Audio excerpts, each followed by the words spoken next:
This is Dan Seifert with The Verge, and we are here in Barcelona, Spain, checking out the Samsung Galaxy S5. This is the company's latest flagship smartphone. It really looks very similar to the S4. It's got a very similar design language with rounded corners, a metal trim alongside. The only major difference with the hardware here is actually on the back. The back features a new soft touch finish with a dimpled pattern.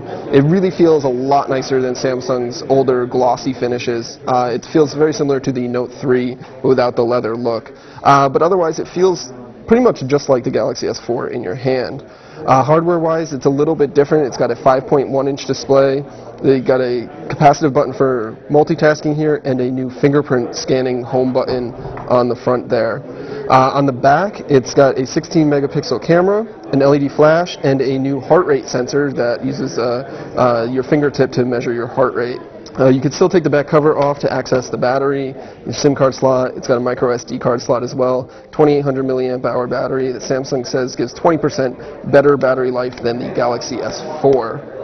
Inside, the Galaxy S5 has a quad-core processor. It's 2.5 gigahertz, 2 gigabytes of RAM. It's really fast and responsive. From our brief tests, there's really no lag that we can particularly see. The interface here is definitely very familiar to Samsung users. There are some slight differences. If you swipe over from the home screen, you can access the My Magazine feature, which was available with a swipe up in the Note 3. But otherwise, it's a pretty standard home screen. The settings menu looks a little different. The tabs are gone for a more icon-based approach, and it is running Android 4.4.2. But otherwise, it's definitely a Samsung phone. It's got all of Samsung's apps and helpers and things like that. The new thing here is S Health has been greatly improved. In addition to the heart rate sensor on the back, it's got a new exercise coach and pedometer, things like that, and it has the ability to be expanded with third-party apps that can tap into an SDK that Samsung will be releasing soon.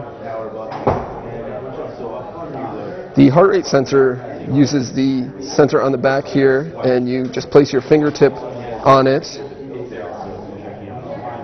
and then it will give you a reading for your heart rate in about 5 to 10 seconds. You can see my heart rate there. Samsung's going to be releasing the Galaxy S5 in a variety of different colored backs. There's blue, black, gold, and white. Depending on which market they're going to release, depends on which color will be available. Initially in the United States, we're going to see the black and white models. Samsung doesn't have a pricing announced for the Galaxy S5, but it says that we should expect it to see it on shelves in April.